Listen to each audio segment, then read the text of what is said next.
Okay, so we are going to carry on with, hold on, people are still coming in. Sorry, hold on one second.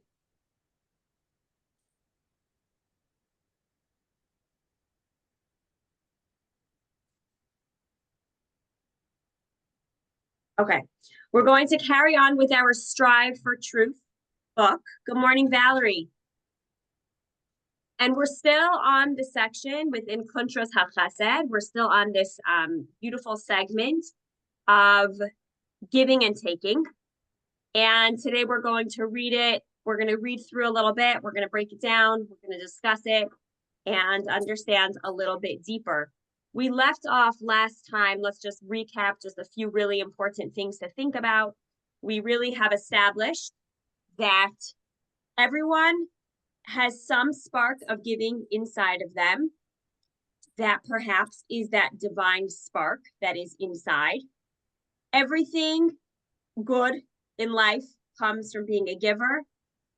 Everything bad comes from being a taker. Not meaning like bad doesn't necessarily mean because you were a taker, but taking can only lead to bad unless it is done within the realm of being a giver.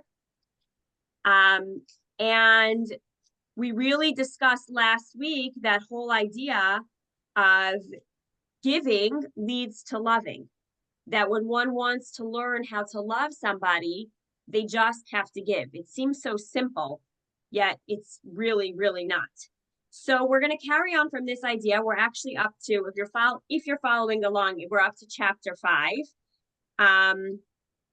And he just really talks about how if we would really break this idea down, we really lived with this idea, we would understand that the only reason that we perhaps do not love somebody is because we haven't yet given to them. And that if we would actually learn to give to them, we would indeed begin to love them. He writes one sentence over here. If I give to someone, I feel close to him. I have a share in his being. It follows that if I were to start bestowing good upon everyone I come into contact with, I would soon feel that they are all my relatives, all my loved ones. I now have a share in them all. My being has extended into all of them. And he talks about how this is really why when we talk about the commandment of Yahavta lirecha kamocha, that we have a commandment to love other fellows as we do ourselves. He says, in a way, we can understand this. He says, because in a way, we're talking about a literal sense of self. He says, as yourself, without distinction as yourself, in actual fact. By giving to him of yourself, you will find that you and him, your soul and his soul, are now connected, and therefore you will start to feel love. And what he defines is that he really becomes a part of yourself.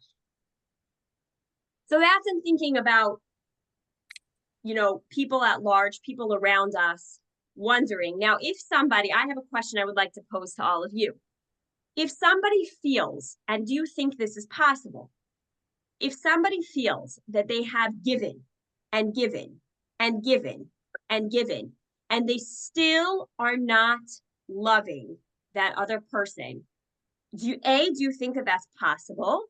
And B, what do you think that stems from? I think it's possible because it's probably not reciprocal. Like if you keep giving and giving and giving, and it should turn to love, but you get nothing in return or something worse in return, probably not going to continue with that love. Okay. Do you think in what case, like let's say for example, what do you define as, hold on, I see Valerie has her hands up, but I want you to keep this in mind, Donna. What do you define as getting back? Right? Like, how do we define what that means that I'm getting back? Valerie, go ahead. Yep, somehow I just turned my camera off, but that's okay. I see you. Um, I think it's possible if you don't like or agree with how they may live their lives when you're not trying to give to them. Maybe you don't think their morals or values are ones that you can embrace, and maybe that would be a case where you can't feel love toward them. Interesting. Interesting. Okay, so there's a disconnect, maybe a moral disconnect that might create a distance. Lynn? Well, if you're a caregiver and you give and give and give and give, people that can start to resent if they don't start taking in another way, or if they don't look at what they're really, the overall picture. I think if in that case you're giving and giving and giving, and some people, it destroys them. Mm, So in that case, you don't always, some caregivers after a certain amount of time start to resent. They love the person, obviously, but I think you can resent after a while. I don't okay, think so really loving more and more, in that case, giving and giving, it's too simple sometimes, because unless you really look into it, and unless you really do for yourself, sometimes you have to do for yourself. It's not going to come from outside sources. okay, but I think what you're talking about, you're saying that they do love them, they're just starting to build on resentment, which I think is a distinction. There is the love, it's just starting to feel like a little bit of what we would call burnout, right? Right. It's like a never-ending giving without feeling like you're getting anything back. Okay. Debbie, you had your hand up before. Well, actually, it's similar to what you were just saying, that you can hold both. You can still love and be frustrated, but sometimes you feel bad for the other party, or there are other things that come into play that you say, oh, well, they can't help it. They're limited. They're this, they're that. But you still love them. So. Okay. Yeah. It's interesting. Yeah, Rachel. You're muted. Uh, famous saying from COVID time, right? Yeah. Also, you could be giving in a way that's like not meaningful to the person you're giving to, or it's not like well received, or not thoughtful enough, or not tailored enough. I don't know, where it's just not, not a good type of giving that maybe you don't realize. And therefore what? And therefore you're not going to get the response you're hoping to get from the person. Interesting. Okay, that's very interesting. That's a really good point. Devorah, Okay. Yes. along those lines, what Rachel's saying, I was thinking of I don't know why, the love languages. So just because you're giving in the way that you would like to receive doesn't mean the person you're giving to it's it's their way. Like maybe that's not how they want to be loved, or they don't recognize that way. It's sort of what Rachel is saying. Yeah, thank you. Yeah, That I think it's clarified it. really an important point that we had discussed when you brought that up in class, and I think that is so important, that sometimes, right, when we're not thinking about tailor-made giving, it's a very scary thing to think about it this way, but maybe it almost becomes taking when we're giving in a way that just feels like, well, we're trying, and obviously if we're trying our best and we're doing what we think, but like the example that I always give is like showing up with somebody who's either on a diet or has diabetes and giving them a beautiful, gorgeous birthday cake with all of their favorite colors and all of their favorite designs, but it's sugar and it's not good for them. That might feel really nice to you, but to the person who's receiving it, that is not the proper way of giving. So I think that what you're saying is that definitely has a lot of depth to it. And it really reminds us that as we're giving, part of the skill of becoming such a giver is really trying to think, what does this person need? What does this other human around me need? it's interesting, Lynn, I just want to go back to one thing that you mentioned before about a caregiver, because I have met so many people, whether professionally or not professionally. I'm thinking of a specific woman, it was in a more professional way, who was describing to me, she was a nurse, she was and is a nurse, and she was describing to me the way that she builds these, she works in a very serious cancer ward with patients who are very, very, very sick. And she's describing to me the difference with how she, who happens to be an Orthodox Jew, interacts with some of these patients, and very different than some of the non-Jews even around her. And she describes the level of love that she learns to have for these patients because of the amount of tailor-made giving that she does for each of her patients. The way that she knows exactly which one gets a specific type of needle for their IV, and the specific type, they like cold touch, they like hot touch, right? She says that she sees a difference in the way that she operates than the other nurses around her because it is so tailor-made. And the way that she describes these deep connections and love that she has for these patients it's something that I just don't know if it exists everywhere. Like I don't know. And I think it's the combination of, number one, giving from the depth of herself, but also the tailor-made giving, which is so powerful. So that's really one piece. And that chapter is titled on You Shall Love Your Neighbor as Yourself. I'm happy to discuss it more, or we can kind of transition into the next chapter. Does anybody have any other thoughts about that? I just had one more quick thought, and that Sure. is to flip it on its head a little bit, tailor-made receiving also, because sometimes, like I see this with my husband, that he has a certain way of expressing his love to me. And I know that that's what that means from him. Not that he doesn't, accommodate me also, but there'll be certain times, like, for instance, he loves to take me out for like a nice meal. I'm not a foodie, as you know, I'm just not. But it's like the way, it's also something that brings him joy, and is the way he expresses love. So it's also maybe accepting that from another person in their method as well. So I'm just flipping it around. Okay, so that is very true, meaning as a giver. And it's interesting because the next chapter is actually called On Love Between the Sexes, which is really going to talk about specifically about within the framework of a marriage. But it is actually very true that when you are receiving in a marriage, when you are becoming a receiver in a marriage, it is also a form of giving. And in that way, we have to be open to take what the other one is giving. Yes. It's so, when I'm reading this book, I am finding that it is so nuanced. Like it's so subtle. It's like if you make a blanket statement like that, then you might think like that's the rule of thumb. So everybody has to give in the way that they're thinking that the person wants to receive. The thing is that we're humans. And so sometimes when we enjoy something and we want to share it with somebody around us, we will tend to give in that way.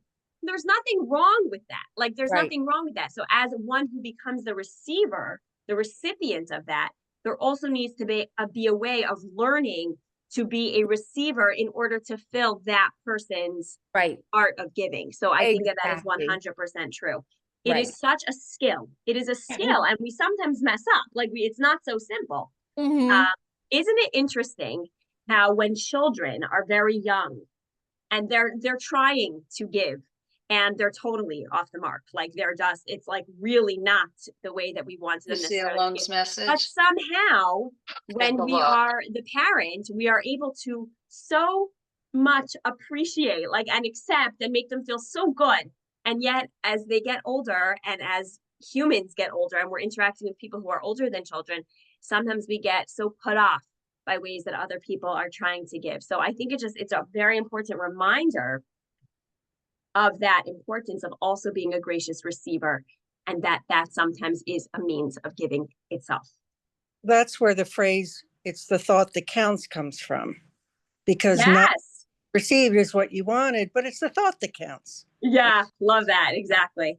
I just want to briefly mention, Lynn, I just think, especially because you said about the caregiver, the one way, I mean, there's many ways, but The one way from a spiritual perspective, when we become caregivers and we're pouring and we're pouring and we're pouring, and like you said, there's still, like Debbie also, you said, like there still is that love, but sometimes it's not coming back in the way that it feels like it's starting to feel a little bit burnouty.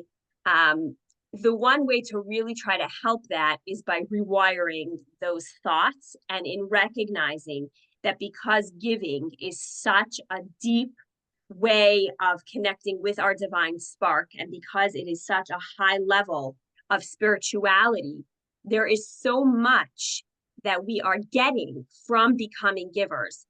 It's a very high level. It's not a simple thing to be able to do, but it will definitely, if it is worked into the wiring of our psyche, it will definitely start to feel a little bit easier, because you will start to remind yourself, like I always think, it's a little bit morbid, but I oftentimes think, like after 120, please God, when I have my little movie of my life that I'm watching, there might be some people that I felt during my lifetime have weighed me down from the amount that I've had to give, but I might be actually thanking them and wondering how in the world I would have gotten to this elevated spiritual status without them in my life.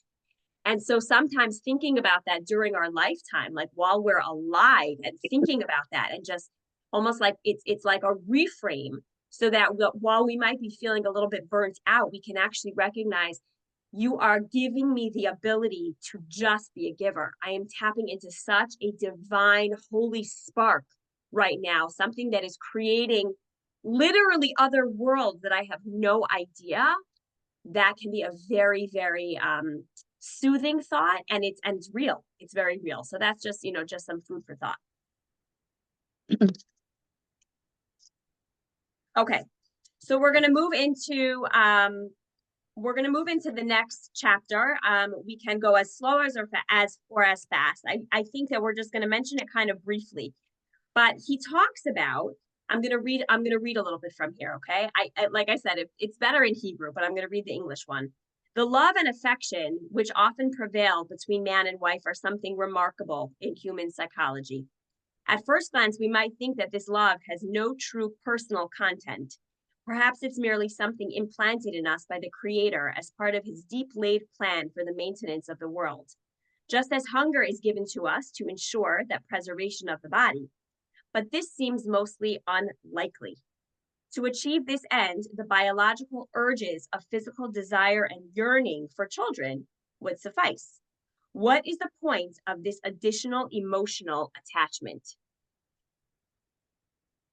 So he says he's heard, and spoiler alert, he's heard it said that this love between a man and a woman can come from gratitude. He's heard people say this, that it can come from gratitude. Two people are grateful to each other because they help each other to fulfill their natural instincts. But this idea is mistaken, he says. It's not coming from a place of gratitude. There are plenty of ungrateful people in this world, but we do not find that husband-wife affection is necessarily lacking in their case. So what he actually explains, that the relationship between a man and a woman, he says that this love arises because they complement each other. This fact flows from the nature with which the Almighty has endowed them. Alone, every person is defective and unable to carry out his proper function. As our Robert, he continues on to talk about the power of marriage. And then he says, together they complement each other, and by giving to each other this completion, they have come to love each other on the principles that we have already established. The one who gives loves. So he says, of course, in turn, their love will make them want to go on giving, and the pleasure and happiness which each bestows on the other will maintain and intensify their love. It was so interesting because yesterday a clip popped up on my phone. It was on Instagram. I opened up my Instagram and I saw this clip. So I don't even know where it was from. It was on marriage. It was a 93-year-old millionaire. That's what it said. And this interviewer says to him, he's been married for many, many, many years. And he says, can you describe to me what is love? I wish that I knew where I saw this because I wanted to reshare it, but it was like a thing that like once I refreshed, I lost it. I don't even know where it was. And he gets very like overwhelmed. He gets very like, wow, like that is a huge question. You know, what does it mean to love? And this is a very successful man who had a very successful marriage. And it was so fascinating to me that he starts listing all different qualities and all different feelings and emotions that had to do with love, but he doesn't mention the word giving. He doesn't mention that love comes from a place of, he talks about maybe qualities. He says being able to respect the other person, being able to understand the other person, being able to be emotionally in tune, I think was one of the things he said. I was like waiting for the word being able to give, but it didn't seem to come up. And I thought, you know, if he had this framework, he would recognize that all those things that he talked about probably all stem from a place of giving. Mhm. Okay, so what he says over here now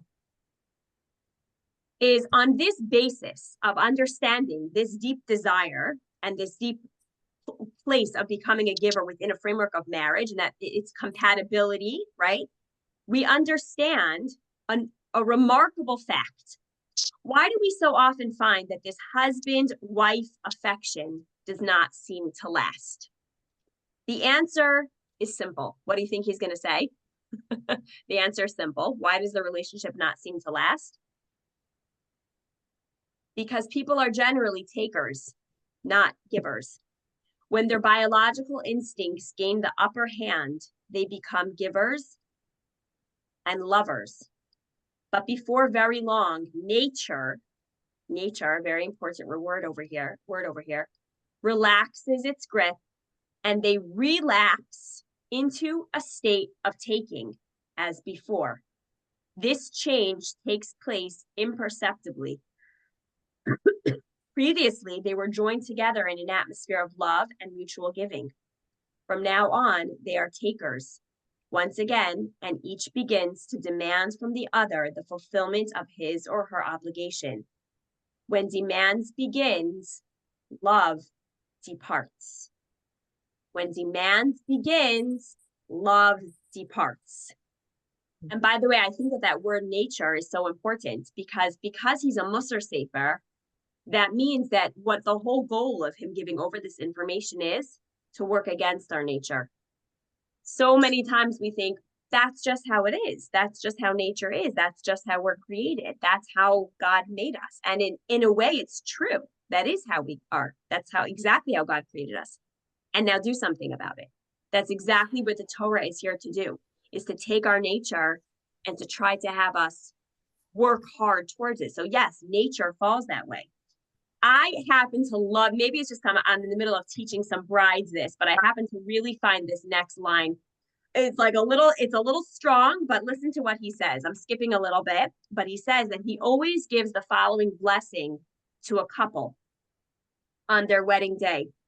He says, filling your hearts at this moment is a wondrous desire to give pleasure and happiness to each other.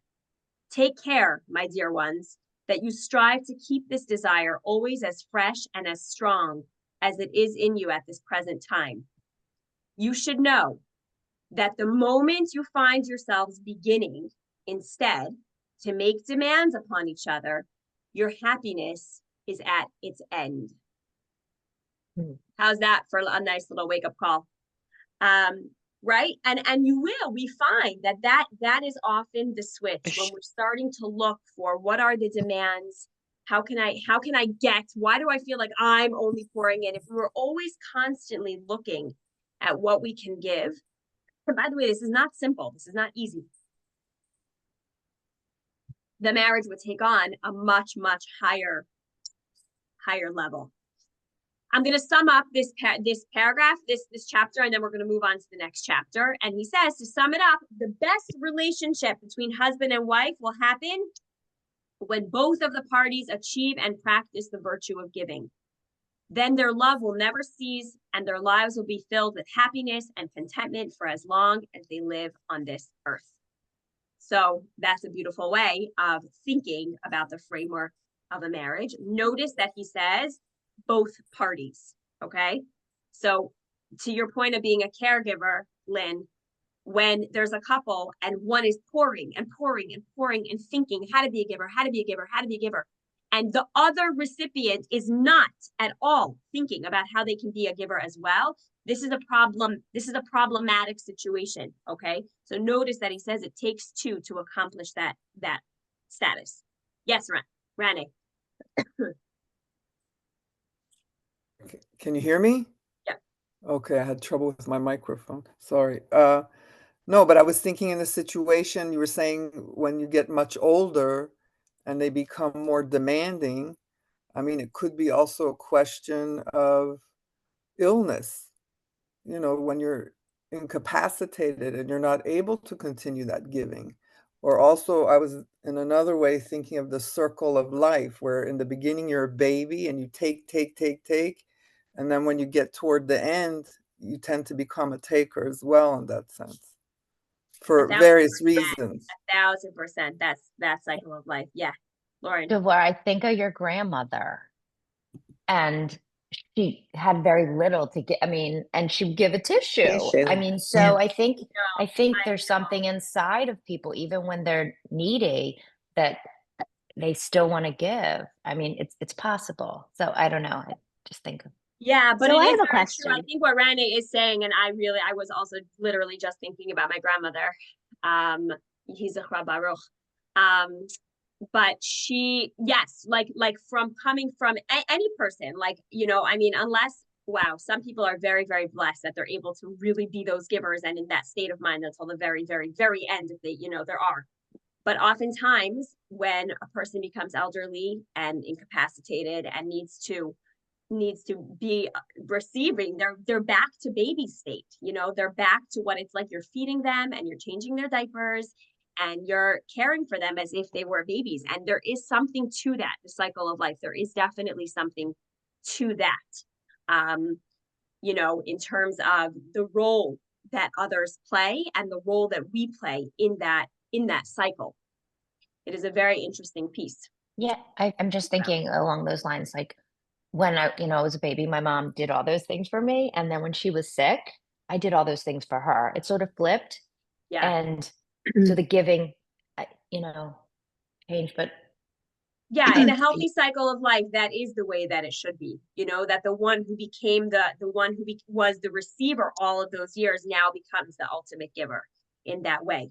That's part in a healthy life cycle. That is what's supposed to happen. Yeah, and there is a lot of beauty to that. Valerie. So what about, Go ahead, Barbara. Go ahead. so what about when someone wants to be a giver, but the person to whom they want to be a giver for doesn't want to be given to? You know, don't give me gifts. Don't do that for me. You know, then that I think creates a challenge. Yeah, I think that's a great question. I think that's what Rachel was saying before. I think the question is, first of all, it's a conversation, you know.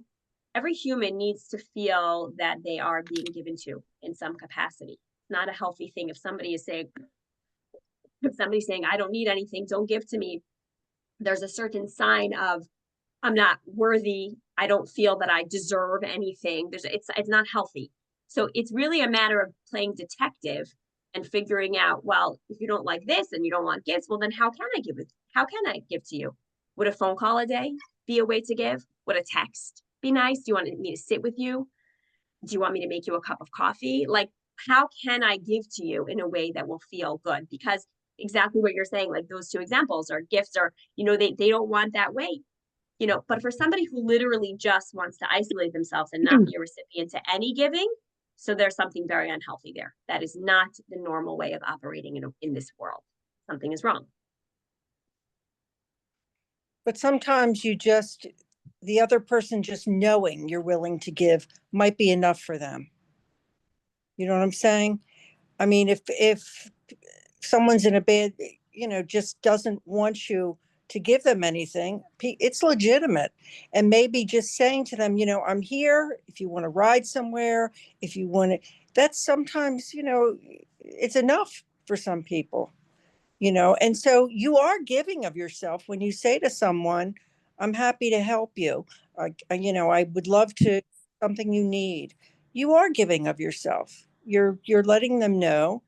And sometimes that's enough for people, you don't know what people need, but We for sure don't know what all people need, but the goal is that the people who are at least in our, right here, that we are trying to think about what they need. And if we're not, then this is why we're learning this. It's something for us to consider. Maybe in 2025, we kind of identify the people who are nearest and dearest to us. And we think about, am I really giving them what they need? It's a very humbling question, because oftentimes it's much easier to give in a way that feels right to us. Naturally, we give the way that we want to receive. So really thinking about the people around us, sometimes we are so off the mark. I remember when I think I can say, if I'm not specific enough, but I remember when one of my mother's children, my mother has 10, so there's a lot of giving, and I promise you, we all receive in different ways. We're all different. And I remember that the moment that my mother realized with a certain sibling of mine, it was not me, it was a sibling, that she realized this child was able to actually say, all those years that you thought you were giving, I did not feel the giving. I did not feel it. And my mother my mother started to cry, because she had this epiphany where, oh my gosh, I've been pouring and pouring and pouring into a vessel that has not felt like I've been pouring into. It's a very humbling awakening. And then she was able to switch. I mean, now this child is grown and married and living a beautiful life, but she was able to switch her whole way of giving to this human, because it was just not in a way that was received. And that is a very humbling experience. It's very, very humbling. Somebody else want to say something? Okay, we're going to move on to the next topic right now. The way he frames this is so interesting. In Hebrew, we call this she'ifa. She'ifa in Hebrew, this is the next chapter, so it's chapter 7, and it's called ambition. Now, when we define ambition, I think, for the most part, would we define ambition as a positive trait or a negative trait? Positive. Yeah, I think so, right? We think of ambition as something that is good, something that is healthy, something that is, you're pushing forward, you have drive, it seems like it's good. So he starts off this chapter by saying everyone admires the ambitious person. People do their best to educate their children to be full of ambition and drive. It has even been said that ambition is life itself. Now he's going to make us question, but is this correct? Is this true? And what he's going to put in our minds over here is the boundaries around ambition. Status quo, is that what we want to settle for, just the way it is? Does ambition have any good to it? What is this? Because what he is stating over here is that perhaps ambition, the way the world thinks about ambition, is not all that it's chalked up to be. Ambition is hunger. He defines ambition as hunger. A hungry person craves food, and an ambition person craves the objects of his ambition. It is therefore a great mistake to think that ambition is life. Hunger is not life. It is merely the stimulus which the Almighty has implanted in his creatures in order to remind them to do the things necessary to keep themselves alive. So he's kind of making this equation between hunger, like this need that we have inside of us that we need to feel hunger so that we eat. He's equating that to the ambition, the drive that is inside of us that constantly keeps going. However, there's a big distinction over here.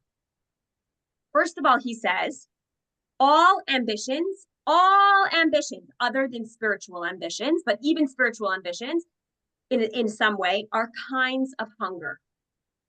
They are the emissaries of our heart's inclinations for either good or for evil. Okay, so also recognize when he hasn't yet like defined specific ambition. He's talking about ambitions that either are pulling us towards the good or towards the evil. He brings now an example, and for those of you who have been learning with me for long enough, you know that we often have the ability to look at the world around us and learn lessons from how things operate. What he's going to prove now is that we learn something very great from the animal kingdom itself. And he says that other than the pig, we see that animals eat until they are satisfied. They don't eat again until they are hungry. Now, those of you who are animal lovers and know that maybe, I don't know, maybe there are those who overeat. I don't know. Could it be that an animal overeats? I don't know. I was recently at an amazing alpaca farm, and there was a goat there. She was telling me that it was an adopted goat, and she saved this goat, and she has no heart. She said that if somebody would come and see the way she feeds this goat, she would get the goat would be taken away from her because he's so heavy because he eats so much. So I'm thinking about this goat named Dingle. I'm thinking about Dingle the goat who is overfed because she loves him so much, and she said he was malnourished for so much of his life, so now he just eats and eats. So that made me question this. But according to Rav Dessler, the way that the animals are different than humans is that they are satiated once they're not just supposed to. They don't. He doesn't supposed to. He says they don't. They don't eat and eat. He says that the pig is the one exception. You know, there are reasons that pig is not kosher. This is one of them, actually. Because he says it just eats all the time and it's never, ever, ever satisfied. And to that point, God actually made his food be so available to him that anything, including other animals' waste, a pig will eat. Because the pig will never, ever be satiated with what it eats. So what he says is that humans, there is a certain swine-like disease, like a pig-like disease that we've adopted. And it talks about this in Ethics of Our Father. It talks about this line, who says, he who loves money will never have sufficient money. In fact, we are told, and this is not just with like dollars and cents, it's with any physical possessions. It says, yesh lo mea rotze matayin. The way that humans are really wired, our nature, is that if you have 100, you want 200. You have 200, you want 400. And there is never, like naturally, like it's not like, oh, I finally, made that money. I'm going to sit back and relax. I finally got that fill in the blank, whatever it is. Now I can stop. The way that we're wired is actually that when we only want more. That is the way it is. Humans are eternally hungry. And it's not only the hunger for the money, like we said, it is for any physical desires, okay? So that is a very, very important thing to think about. What he wants to point out over here is that when a person tries to crave this hunger for these physical things,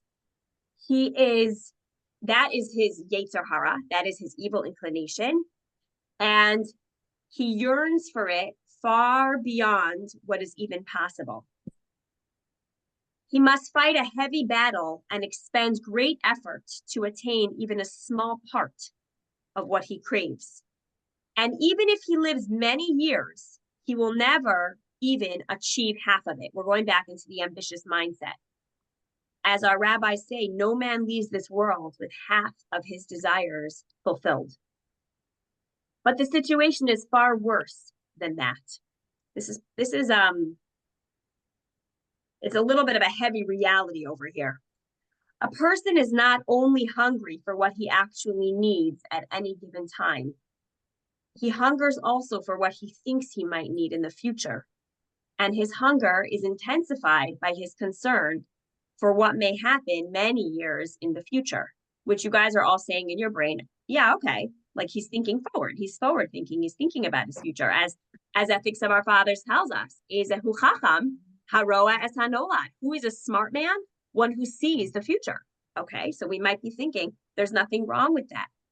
But what Rav Dessler goes on to say is that sometimes he thinks so far ahead that if the truth be told, it is unlikely that he'll still be in this world. So we're still justifying, I'm still justifying, and I'm saying exactly, because he's a giver. He's thinking about his children. He's thinking about his grandchildren, but he's trying to make a point over here. His hunger extends also to the real or unimagined needs of his children and grandchildren. All of these accumulated hungers compel him to devote years of backbreaking toil to provide for all of these eventualities, not forgetting the worries which beset him regarding the possibilities of theft, failure, and loss of all that he has. Of course, the more wealth he amasses and the more he tries to provide against the future, the more his worries increase and the more his hunger grows until it becomes intolerable. These cravings to provide for the future stand in his way and prevent him making use of what he has for the needs of the moment. And I think that's the core of this entire segment that he's talking about. I'm going to repeat that line. These cravings to provide for the future stand in his way and prevent his making use of what he has for the needs of this moment. So even if it were possible for him to still his immediate needs, at least in part, these other urges deny him the satisfaction. His life is nothing but one terrible hunger from all sides until he dies, worn out and still hungry. Let's pause for a second and break this down. We think ambition is a good thing. We think that drive, because we think of the drive that should be inside of us, ambition should be such a good thing. But we have to get behind what is really driving that ambition. Because what he's pointing out over here is that when we are constantly on a wheel, the rat wheel, trying to move, and think about impact and money and all the things that we're trying to get for the future, we're letting life slip by without actually even living in the moment. So what he hasn't even used this word, but what he's really talking about is that the idea of mindfulness and peace of mind at the moment is completely pulled out from under him because he's so ambitious that the ambition has now overtaken his entire life. And because Ethics of Our Fathers tells us that if we have 100, he wants 200, and that there really is no such thing as just being content, we have to really think about what is the drive, what is the force that is really making this ambition go. Now, I will say the reason that I stuck in that line, that with spirituality, it falls into a different category, is for very obvious reasons. Spiritual wealth, spirituality, we want to have that ambition. We want to be able to constantly be growing on the spiritual realm.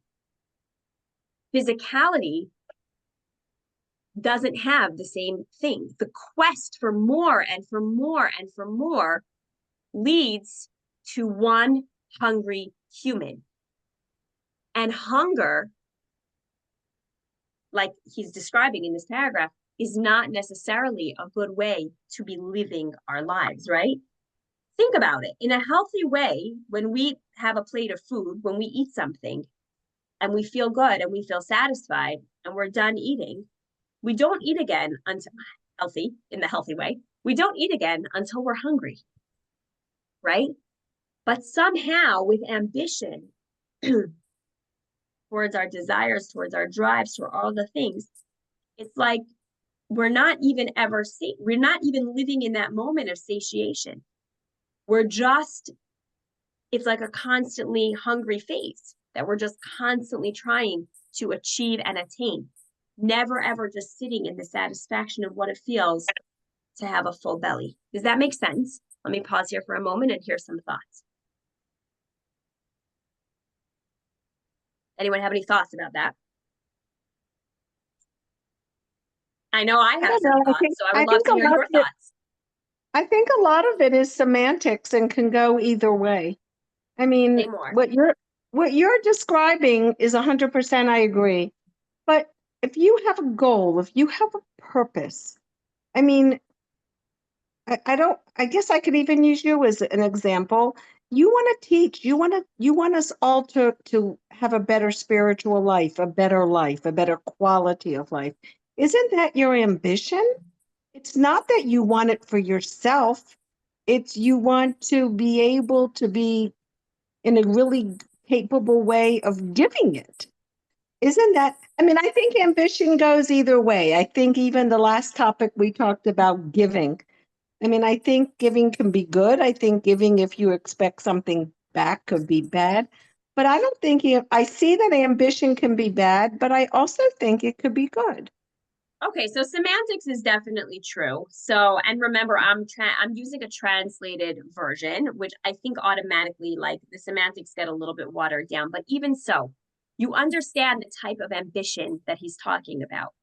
You understand the type of drive that he's talking about. And even me as an example, by the way, I have to do my own digging. I have to do my own search and my own quest in terms of like where I'm going and where I'm heading and what that's for.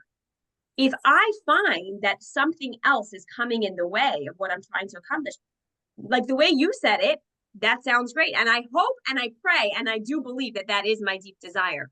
But if it was, let's just say, for the quest of fame, or if I was making the big bucks, which it ain't happening, guys, but let's just say if I was, right, making the big bucks and that was my quest, I would have to do a little bit of tweaking.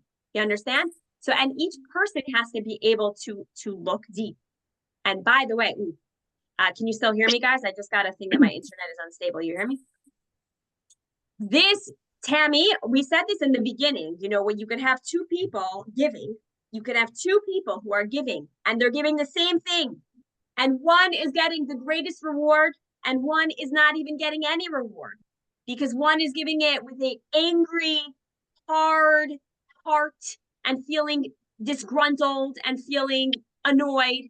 And you have one person, the other person who's giving the same check, and they are giving in their full capacity with love and with openness and with respect and with admiration and with dignity, right? The same thing comes true with ambition. That's where the semantics is a little bit, you have to be careful, right? Like you can have two people who are doing the same thing and one can be doing it for the wrong and one can be doing it for the right. So yes, it is semantics, but I think that this idea of what is really creating that ambition and asking ourselves the honest question, if I have been successful, if I have been fulfilled, if I have fulfilled a certain ambition or desire that I've, you know, been striving towards, have I sat in that satisfaction? Have I like gleaned from the wealth of what that could have poured into my life to fill me up as an individual? Or have I just been like, all right, on to the next. That was a win. Let's go on to the next, right? Is it just like on to the next?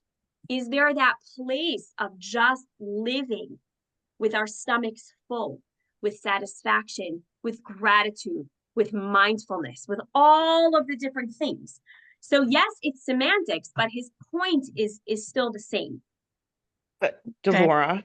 And I just want to say we very easily justify. I just want to say as humans, we very easily justify. So just keep that in mind. Yes, who just said something? I think I did, but I think someone else did too. Go ahead, Jamie. So I'm really relating to this in my own life. And like, I've just been having a lot of conversations about like, where I am in life, my next phase of life, what I want to do with my life. And so I don't feel very ambitious. Like I am content, but it also doesn't feel good not to feel ambitious from like a societal standpoint. Like I almost feel like it's frowned upon just to be like happy and content. Wow. Wow, from the mouth of the Excellent. wise. Well, Jamie, I will say what you're saying from a societal point of view, like that's the problem. That we're living in a society where ambition is so glorified, and that constant drive and that constant work ethic is so important. So listen, to be sitting as a couch potato all day, you know, Torah wouldn't tell us to do that. Society wouldn't tell us to do that. Right. What we really need to define is, first of all, do I need to, like, what become my norms? And how do I define this as success for myself? What you're Right. saying, I'm just gonna reframe, Sure. like rephrase what you just said. What you're Mhm. saying is that you are very content, but you feel the pressure from outside because from a societal point, why Right. are you content? You Right, and then you said the word, like it's almost as if like just contentment and happiness is almost frowned upon. correct. That I'm going to is agree with Jamie. And I just feel so good about where I am in life, and I'm so happy. And I just had this conversation with my daughter. Like, I'm so happy what I do and the work, and I have time to spend with family and deepen friendship. Like all the things. She's like, Mom, people work their whole lives for that. Like I just want to feel good about that and not put pressure on myself for not being ambitious anymore in a different kind of way. But it's hard.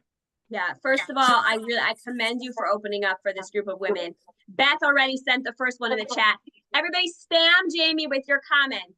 Spam.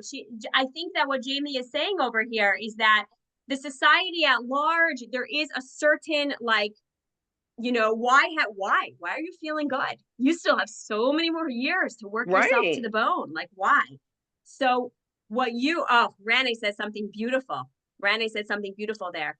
She said, you are ambitious for finding a content life. Your ambition is reaching for that contentment. Over here, I mean, Jamie, this really gets into another realm. This is really a realm of being able to be true to who you are and know. And exactly what your daughter so wisely said, people work their whole lives to reach what you have accomplished. And if you have that gift, if you have that ability to be able to do the things that are bringing you satisfaction and meaning and contentment and joy and relish in those, there's nothing wrong. And by the way, I can also agree with Rene that your ambition is you are driven towards something else. You're driven towards that feeling of contentment. You left a certain job that was not bringing you contentment. Right. You have that contentment now. So your avoda, your spiritual work now, is being able to block the noise of society, to block that, Right. and to come up with your own mantra and your own pitch. Part of it is just, you know, what you feel pressure from other people when you say, when you think, what they're judging you for. But that's an internal. But I don't feel pressure from anyone else. I feel pressure from within myself. It's like a conflict. You know, like I just want to wake up and feel so happy that I get to have this life versus you got to do more. You got to find this. You know, it's like that inner voice is the one that I'm struggling with. I don't really care what other people think. Yeah, but that inner voice is coming from the voices of What what other people- society has to offer. Because Really? if everybody had Okay. hit a certain stage and age and was the whole world was just able to be like, you Okay. know, and listen, there's a place for that people to continuing to add and to add value and all that. There's a place for that also. Right. And please, I don't want anybody to take, first of all, we're still in the middle of the chapter, so we haven't concluded, but I definitely don't want today's session to end and people just become couch potatoes. That is certainly not the goal of what Rabbi Dessler is saying. Everyone's going to be like, all right, here we go. I am done. But I think. No, friends. Yeah. But I wonder if it's just for Jamie, if it's just reframing the ambition, because I heard her say, and I can relate to this. When you're working so hard for all those years, you don't have time to do some of the other things that now you're ambitious for. So for example, you're saying, I Right. want to build deeper friendships. Well, reframe it. That's kind of an ambition that you have now Right. for a different stage in your life. So maybe it's just reframing Mm-hmm. what that ambition, it's just a different kind of ambition. Right. No, and I feel like I'm having a therapy session. This is awesome. There you go. Deborah, can I share another thought for Jamie? Please, Because I'm not, please. I feel like Jamie so inherently contributes to the community, and everything that you do for Lev and everything that you're already doing, you're 1000%. you're already elevated. You're already doing what so many other people aspire to contribute, to do mitzvot. And so you're already you're delivering it. You just got to tune out. I agree with what Deborah was saying, that Right. that voice isn't really your like neshama voice. That's like Mm-hmm. the societal voice. Yeah, I could see it in that way after she said that. I never really thought that, but yeah, I get that. I think it's also a balance, going back to Right. Tammy's point too, about like the work that Devorah and Shlomo are doing. Like there's always ambition to do more, but I Mm-hmm. think it's also a balance of being present with what we are accomplishing now. Like Devorah and Shlomo and Lev, that you, as an example from what Tammy was saying, you may have more that you want to accomplish, but it shouldn't negate from what you're already accomplishing and doing on a daily basis in the present. So I just Mhm. think it's a little bit of a balance. If we're only focused Right. on the future and future ambitions and things we haven't accomplished yet, then we're not like truly living now. Right. No, and I know this just really brought this class just really brought up to the surface what I'm going through. So it's very helpful. And I really appreciate everybody's, viewpoints, and it really helps a lot. It really does, to try to, think of it differently and reframe it. So thank you, everybody. Okay, good. There's so much more to say, but I want to actually end. I feel like to pick up next session with this incredible example that he brings it's gonna feel a little bit like stale next time. So I actually do want to read to you. He brings it. It was a sight that he saw, and I'm sure that we've all seen similar things. But listen to the way that he describes it, and think about life in these terms. And even Jamie, I think that this will also help you. So he says, many years ago, when I was wandering in the lands of the north, I observed a pack of ravenous wolves running in search of food. All of a sudden, they found the carcass of a small animal lying in their path, and they all pounced on it with ferocious intensity. But they were unable to devour the prey because each one attacked his neighbor, jostling him out of the way. They bit and they fought one another until all were wounded and bled profusely. And so they fought until all lay exhausted on the snow, and only a few of them, the strongest, at last got their teeth into the carcass. A moment passed, and these two began fighting one another, biting, clawing, and wounding, until one of them was victorious, snatched the carcass in its jaws, and ran. As I reflected, a wise man always learns from every scene. Listen to what he says. As I reflected on this savage scene, I observed the victor running in the distance, his path over the snow marked by blood stains from the many wounds he had sustained. I said to myself, it has cost him blood, but at least he managed to still his hunger. One could apply to him the verse, by his life he obtains his bread, which we are told. Then I took another look at the others. I saw that their wounds were far worse than the first ones. They had lost their blood. Their strength was gone. And what had they gained from all their fighting? The shame of the vanquished. They had been beaten by their fellow who had eaten and enjoyed, while they had nothing but their hurts and their hunger, which had led them to fight in the first place, was still as intense as ever. Now, when I reflect on the hunger of the man who craves for material things, this memory from earlier times arises in my mind. It can serve as a parable for the human situation. The victor in the battle of life also comes out of it wounded, ill, and exhausted. And what is more, His victory is a hollow one because his hunger is never stilled, but rather it's redoubled and intensified, as we have seen. And if such is the lot of the victor, what shall we say of the fate of the vanquished?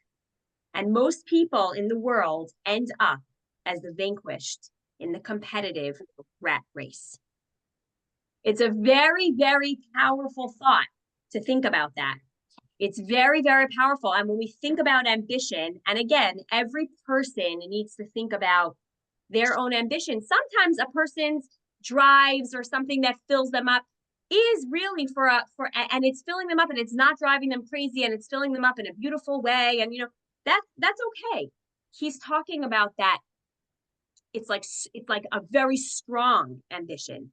So what we learn from here is that the hungry one, the most ambitious, the one who's never satiated, is the most miserable of all of God's creations. And he ends by saying, but I know you're going to ask me, what about the ones whose ambition is directed to a good end? And he says over here, and this is a perfect way to end, here we again arrived at the difference between the giver and the taker, between the ambition to give and the ambition to take. Our discussion on this will be saved for our next chapter. So next time when we meet, we'll discuss what that really looks like. How do you define what ambition to be a giver, what ambition is to be a taker? But notice how many of us, how many of the people around us, there is an unsatiable hunger, an unsatiable desire. And that, he says, is the most miserable way to live a life. Any thoughts, comments, questions as we end today's Zoom session?